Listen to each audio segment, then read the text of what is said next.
Welcome back to the Bureau of the Unexplained, where we dive into all things weird and unexplained. It is great to be back for another deep dive. Yeah, and today we have a really wild one for you. So imagine a universe identical to ours, right? But it is trillions upon trillions of years in the future. Just incredibly far into the future. Exactly. And it's dying this slow, freezing death. The last stars have completely burned out. The final black holes have evaporated. Basically, there is nothing left but an endless pitch black void of just, fading light. Right. Now, I want you to imagine that this final freezing exhalation of a dead universe is the exact spark that ignited the Big Bang, the very thing that created you and me. It's a staggering thought, honestly. It really is. Usually when we talk about history, we mean human history. Romans, Egyptians, or maybe we go way back to the dinosaurs or the Earth forming. We like a clean timeline. Yeah, we like to draw a line, and at the very far left of that line, we place a solid, definitive dot. And we just label that dot the beginning, the Big Bang. Yeah. Right, because there's this expectation of precision in our minds, like engineering. You point to the dot and say, well, there it is. That is where everything started. It's comforting, right? Yeah. We're fundamentally wired to understand narratives that have a beginning, a middle, and an end. Absolutely. The human brain craves a clean start, a localized moment of creation that we can easily wrap our heads around. But then you step into the world of quantum cosmology, and suddenly that neat little dot gets very, very blurry. Mind-bendingly blurry, I would say. Exactly. And that is our mission today. We are looking at the ultimate origin of the universe. And I'm talking directly to you listening because our goal today is to look way beyond the standard textbook definition of the universe's birth. We are definitely not just skimming the Wikipedia summary today. No, we are not. We have an incredible stack of sources we're pulling from for this deep dive. We've got heavy astrophysics papers, including groundbreaking work from Princeton University and the Max Planck Institute. Some really heavy hitters in theoretical physics. Yeah, and we'll also be looking at a great breakdown from Vanderbilt University, some deep dives into loop quantum cosmology, and insights from philosopher Baptiste Le Bihan on cyclical models. And we also found a completely fascinating Reddit thread. Right. Oh, yes. A thread from synth-based questions, where everyday people are just grappling with the most terrifying existential cosmic questions imaginable. It is a phenomenal collection of information to work through, because it represents the absolute bleeding edge of theoretical physics. We're venturing into territory where the math basically becomes poetry, and our goal today is to present the wildest, most fascinating theories about what came before the beginning. We need to keep a completely open mind here. Completely open. We're going to explore these incredible concepts like cyclical universes and colliding dimensions without immediate skepticism. We'll look at the theories first, and then later on we'll take a hard look at what the actual science says. A journey to the time before time. Okay, let's unpack this. Where do we even start when we want to talk about before the Big Bang? Well, to understand the unexplained, we must first establish the baseline. Right. We have to know what the standard model actually is. Exactly. Or rather, how we arrived at the standard model we use today. Because the Big Bang wasn't just handed down on a stone tablet. It wasn't always the consensus, was it? Not at all.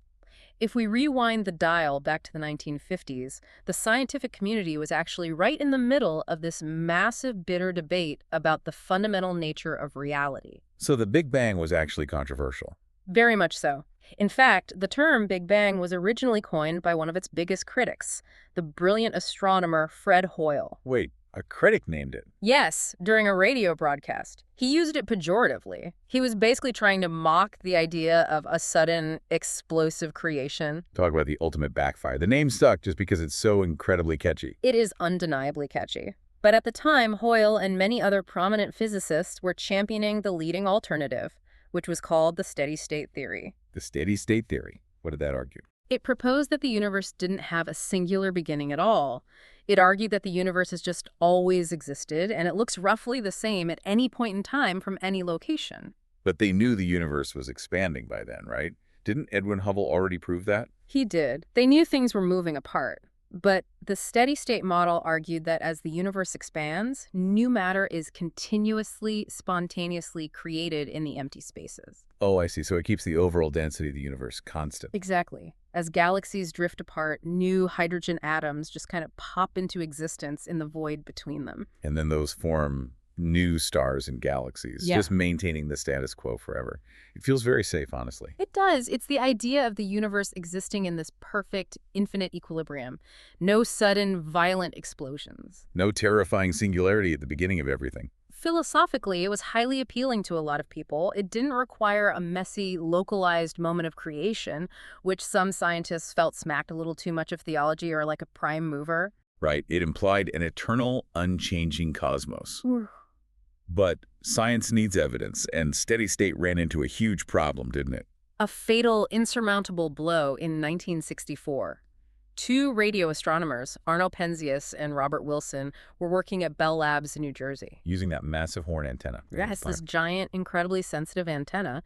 They were trying to map radio signals from the Milky Way, but they just kept picking up this persistent, low-level background noise. The famous static. I love this story. Didn't they think it was just interference from the city? They thought it might be urban interference from New York. They even famously thought it might be caused by pigeon droppings inside the antenna itself. They literally went in and scrubbed the pigeon poop out of the horn. He really did. But the signal remained. It was this weak microwave signal permeating the entire sky. Coming from everywhere all at once. Exactly. Day and night, regardless of where they pointed the antenna. And when theoretical physicists heard about this, the pieces just clicked into place. They realized this wasn't pigeon droppings. Not at all. This was the cosmic microwave background radiation, or the CMB. So what is the CMB, in simple terms? It's essentially fossil radiation. It is the literal afterglow of an incredibly hot, dense phase of the early universe. So as the universe expanded over billions of years, that intense light from the early era was stretched out. Yes, the expansion of space itself stretched the light out, cooling it down until it became the faint microwave radiation that Penzias and Wilson detected. And the steady-state model just couldn't account for that. It was impossible. A universe that had always been the exact same temperature and density would never leave behind a universal wash of thermal residue like that. So this discovery knocked the steady-state model entirely out of contention. Completely. As the Vanderbilt article we reviewed points out, this left the Big Bang as the last theory standing. The last theory standing. So the public understanding gets cemented. The universe began from a single point, a cosmic singularity, underwent a massive explosion, and has been flying apart ever since. Which is exactly what we were taught in grade school. Right. But that is not the whole story, is it? Because as successful as the Big Bang model is, it has a glaring, catastrophic flaw right at the center of it. It really does. The classical Big Bang model is incredibly successful at explaining the observable universe from a few fractions of a second after the beginning all the way up until today. It predicts the light elements perfectly, right? Like hydrogen and helium. Perfectly. It explains the grand structure of the cosmos, but it breaks down completely when you try to describe that initial moment, the singularity itself. Because at a singularity, you're dealing with infinite density and infinite temperature, all packed into zero volume. And in physics, when your equations output infinity, it doesn't mean you've discovered a magical infinite object. It means your math is broken. Our laws of physics, like Einstein's general relativity, simply stop working at that point. They hit a wall. It's a massive red flag that our understanding is incomplete. Which brings us to the fun part of today's deep dive, the alternatives. The ideas that try to fix the mathematical nightmares of the Big Bang by completely reimagining the beginning. We promise the wildly fascinating theories, and this is where they start. Let's start with a theory that sounds like pure science fiction, but is actually rooted in rigorous mathematics, the Ekpyrotic universe. The Ekpyrotic model. This was proposed by Paul J. Steinhardt, the Albert Einstein Professor in Science at Princeton University, along with his colleagues. The name itself is intense. Ekpyrotic. It comes from the Greek word ekpyrosis, which means conflagration. A sudden burst of fire. Exactly. It refers to an ancient Stoic cosmological model where the universe is periodically destroyed and recreated in a massive burst of fire. But the physics behind this modern version is wild. Because according to Steinhardt's paper, our universe didn't start as a dense dot that just magically exploded. No. The Ekpyrotic model proposes that our current universe arose from a collision. But not a collision of, like, planets or stars, a collision of two entire three-dimensional worlds. Right. To understand the mechanics here, we have to borrow some heavy concepts from string theory, specifically M theory. Okay, let's break that down for the listener. In this framework, our three-dimensional universe, everything we can see, touch, and experience might just be a three-dimensional surface. Like a membrane. Exactly, embedded in a much larger, higher dimensional space. Physicists refer to these membranes as branes for short, B-R-A-N-E-S. Okay, let me try an analogy here to help visualize this. Imagine we're living entirely within the surface of a single slice of bread. A slice of bread, okay, I like that. We can move up, down, left, right, forward, backward within the crumb of our slice. We have our stars and galaxies in here. But we are completely unaware that there is another slice of bread sitting right next to ours in the loaf. And between our slice and the next slice, there is a tiny gap. Exactly. That gap represents a dimension we cannot perceive or move through. That is a very helpful way to picture it. In the Ekpyrotic model, there is an extra fourth spatial dimension, often referred to as the bulk. So we have our visible brane, our slice of bread, and there's another parallel brane hidden across the bulk. Yes. And here is the radical departure from standard cosmology. Initially, before the Big Bang, our universe did not start hot, and it did not start infinitely dense. Steinhardt proposes it started cold and basically empty, right? It was nearly vacuous, essentially empty space. So picture two massive, endless bed sheets hanging on parallel clotheslines. They are just hanging there in the dark, cold and empty, with a tiny gap of a fourth dimension between them. Just waiting. But wait, if these branes are completely cold and empty, what causes them to do anything? What pulls them together? Doesn't this just move the origin problem into the fourth dimension without actually solving it? It's a very sharp critique and a common one, but in the model, the branes aren't perfectly static. They are connected by a subtle, attractive force in the bulk. Governed by a potential energy field. Yes, you can think of it as a microscopic, invisible spring stretching across that fourth dimension, pulling the two sheets toward each other. So the energy isn't coming from nowhere. No, it's potential energy inherent to the geometry of those higher dimensions. And over an immense, perhaps infinite amount of time, this invisible spring draws the two branes closer and closer together. Okay, so the spring is pulling the bed sheets. Yeah. And then they accelerate, and suddenly, violently, they clap together. S-L-A-P. And that clap is what we mistakenly call the Big Bang. Wow. When those two branes collide, the kinetic energy of the collision, the sheer force of two entire universes smashing into each other, is instantly converted into an immense amount of heat and matter. So it generates the massive temperature and radiation we associate with the early universe. The collision sparks the conflagration. So all the heat, the light, the quarks, literally all the matter that makes up you, me, and the device you're listening to this on is just the debris from a cosmic car crash in the fourth dimension. That is exactly what it is. And what makes this theory so compelling to researchers is that it elegantly solves a major problem with the standard Big Bang. Right, the homogeneity problem. Yes.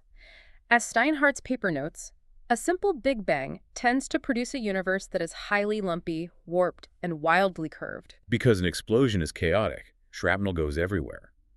It doesn't naturally create the beautifully flat, evenly distributed cosmos we see today. But the Ekpyrotic collision solves this. Because the collision happens between two vast, flat branes that clap together uniformly across their entire surface, the resulting universe is naturally flat and evenly distributed right from the very first moment. The kinetic energy is dumped evenly across the entire membrane.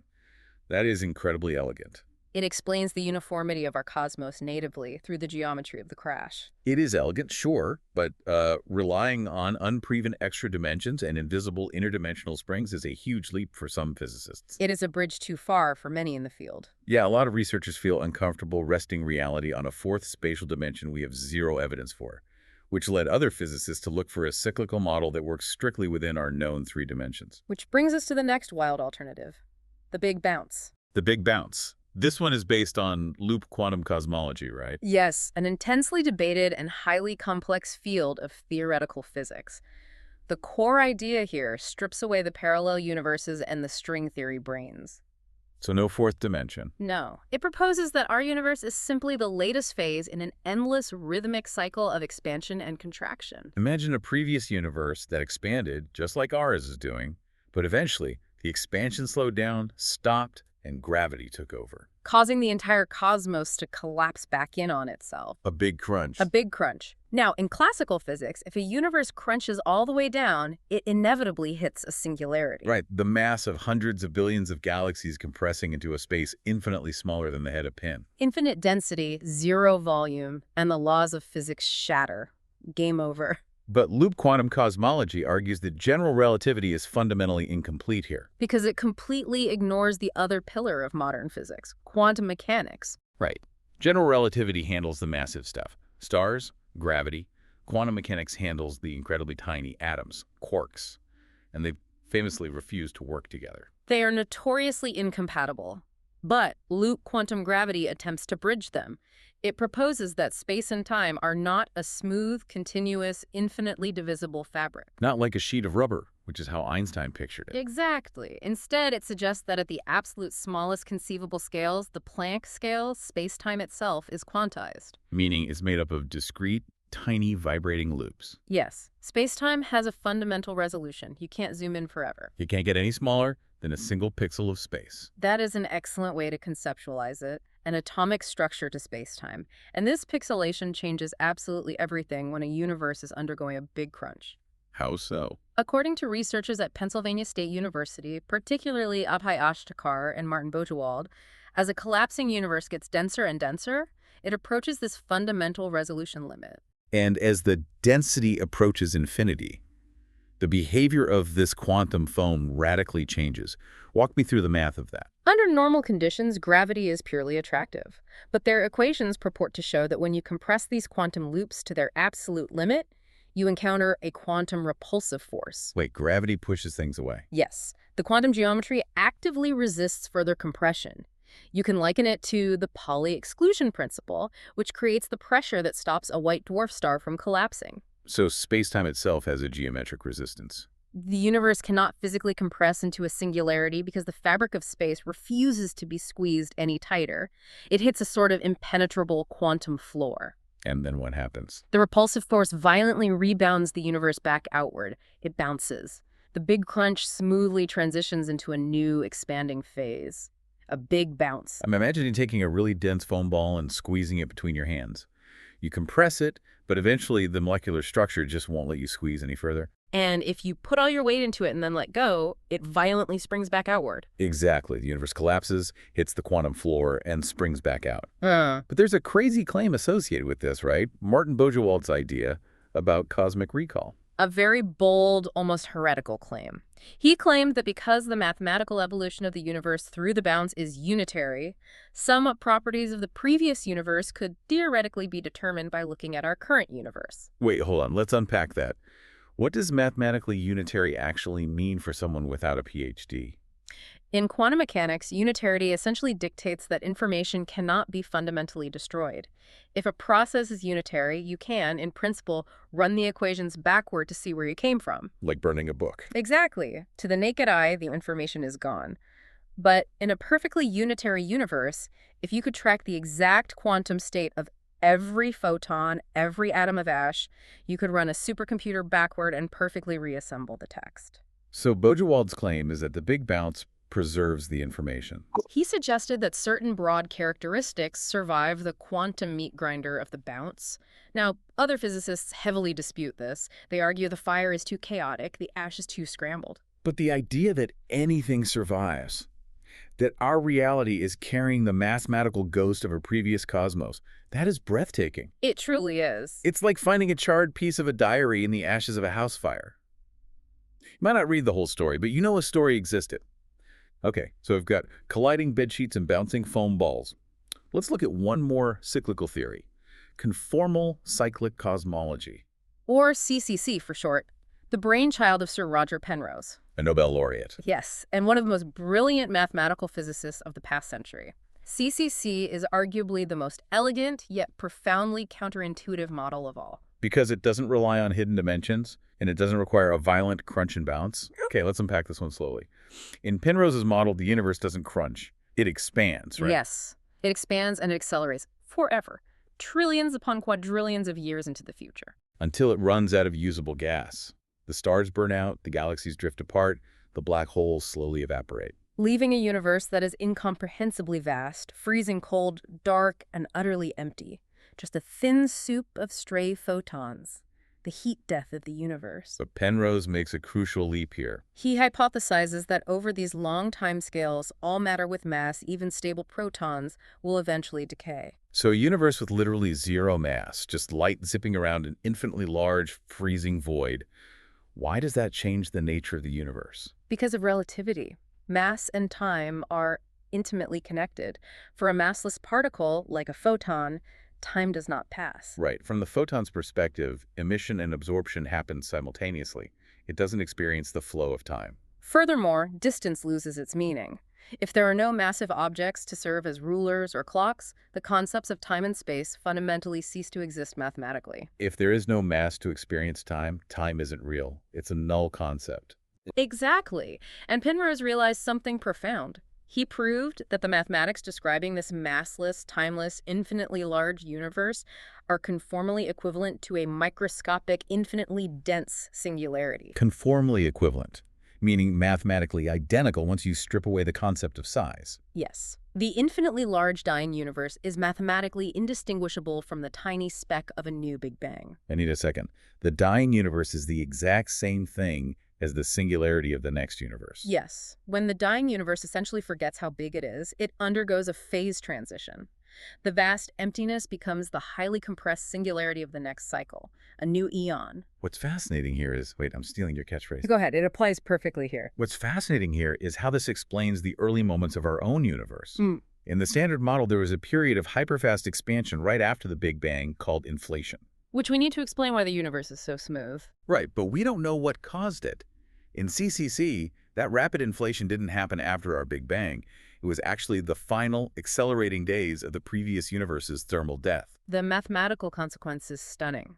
What we perceive as rapid inflation was actually the final dying breath of the eon before us.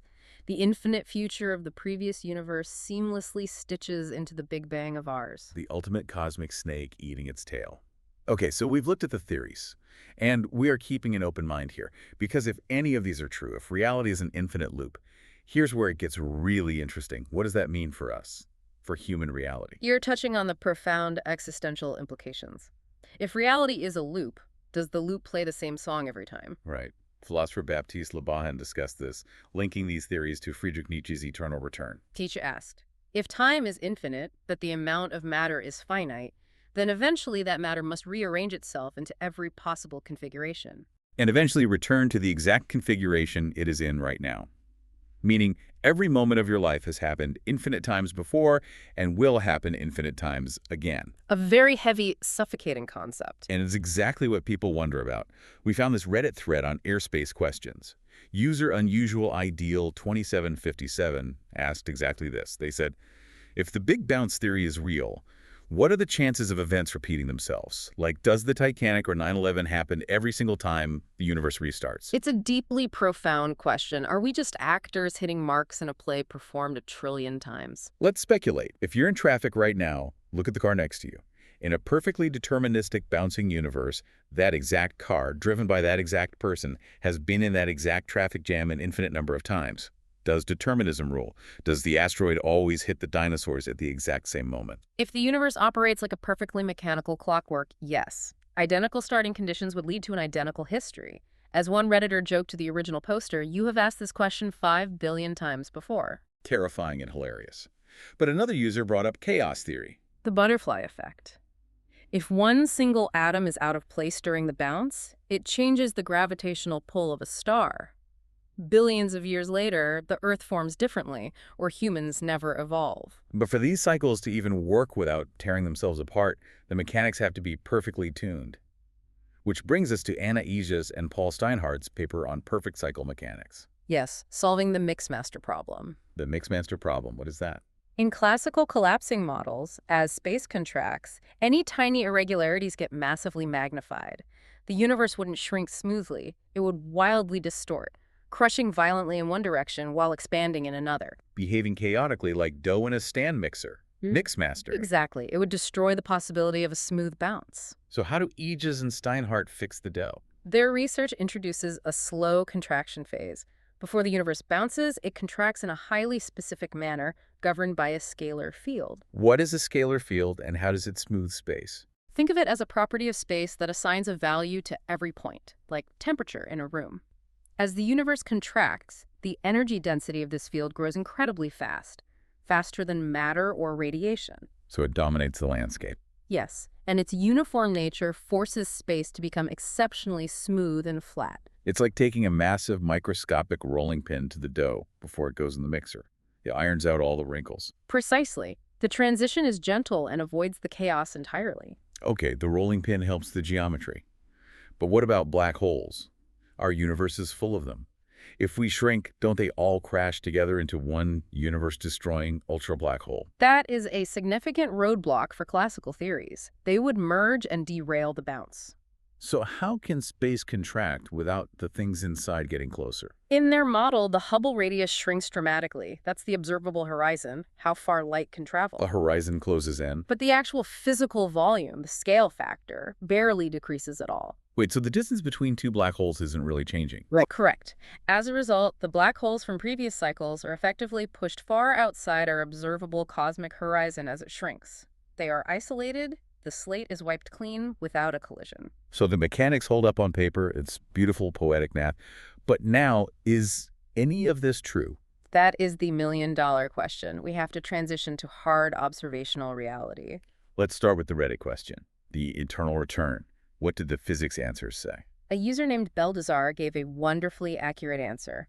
The large-scale structures of our universe, the galaxies, the Earth, are fundamentally tied to random quantum fluctuations in the first fractions of a second. The tiny pixelated vibrations of space. Yes, and quantum mechanics is truly random. It is fundamentally non-deterministic. You cannot predict the exact outcome of a quantum event. It's not like rolling dice where you could calculate the result if you knew all the physical variables. Exactly. So because our universe is built on billions of incredibly rare, truly random quantum events, the probability of them happening exactly the same way twice is fundamentally zero. So the Titanic, the 9/11 events, the traffic jam, none of it will ever repeat. Never. The cosmic dice are rolled anew every time. Well, that's a relief. But what about the endless cycles themselves? Can the universe bounce forever into the past? Let's talk about the entropy problem. The second law of thermodynamics. Entropy, the measure of disorder, always increases over time. You can't unscramble an egg. So how does this break the bouncing model? The Tolman entropy problem. If the universe bounces, the entropy from the previous cycle carries over. Each new universe starts with a higher baseline of disorder. Like baking a cake with a dirty mixing bowl from the last cake. It just gets messier and messier until it's sludge. And because entropy builds up, each cycle would get longer and longer, which means if you look backward in time, the cycles must have been shorter and shorter, eventually shrinking to zero. So it can't be infinitely old. It had a beginning. But didn't Ijaz and Steinhardt try to dilute the entropy by expanding the universe massively? They did, stretching the messy bedsheet so flat you can't see the stains. But Will Kinney and Nina Stein mathematically proved that any cyclic model removing entropy by expansion must be geodesically incomplete in the past. Geodesically incomplete, meaning if you trace the path of a particle backward, it eventually hits a wall where time ceases to exist. Yes, the math itself forces a beginning. You cannot have an infinitely old bouncing universe under these rules. There had to be a first bounce. Now, Penrose's CCC is an exception to this, right? Yes, because it relies on mass decay, not expansion dilution, so it survives the entropy critique for now.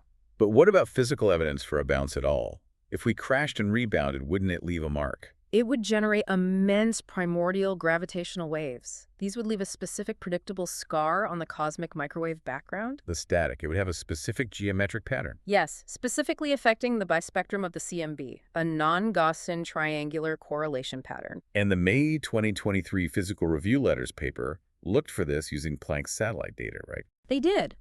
And the result was definitive. The physical scars of a big bounce do not exist. The data completely invalidates the bounce signature. Wow. The theories are beautiful, but the universe doesn't care about our elegant math. So what actually happened? What did the evidence say? We turn to astrophysicist Ethan Siegel's Big Think article. The hot Big Bang is absolutely confirmed. The universe was once in an extremely hot, dense, expanding state. Right. But the crucial distinction is that the hot Big Bang wasn't the very first thing. Exactly. There is a phase that preceded it, cosmic inflation.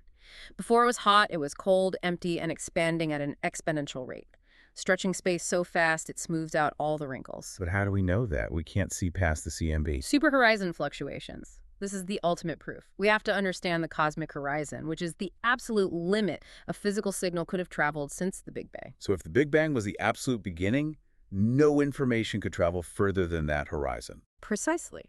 But when we look at the CMB, we see regions on opposite sides of the universe separated by distances vastly greater than the horizon. They should never have been in contact. And yet their temperatures are almost perfectly identical. We see correlated patterns bigger than the speed of light should allow. Exactly. The data definitively shows these regions had to be connected before the hot Big Bang started. It's like finding two people locked in solitary confinement in completely different countries, isolated since birth.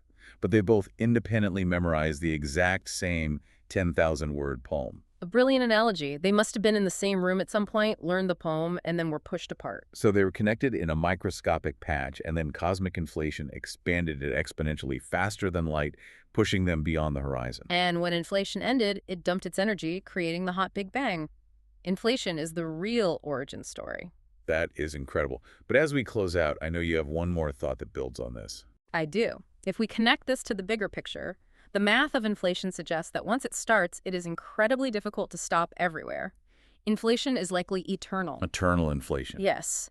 While it stopped in our localized patch, allowing our universe to form, the greater quantum foam is likely still inflating, endlessly birthing new universes. In a vast multiverse. So it's not a loop in time, it's an endless expansion in space. Exactly.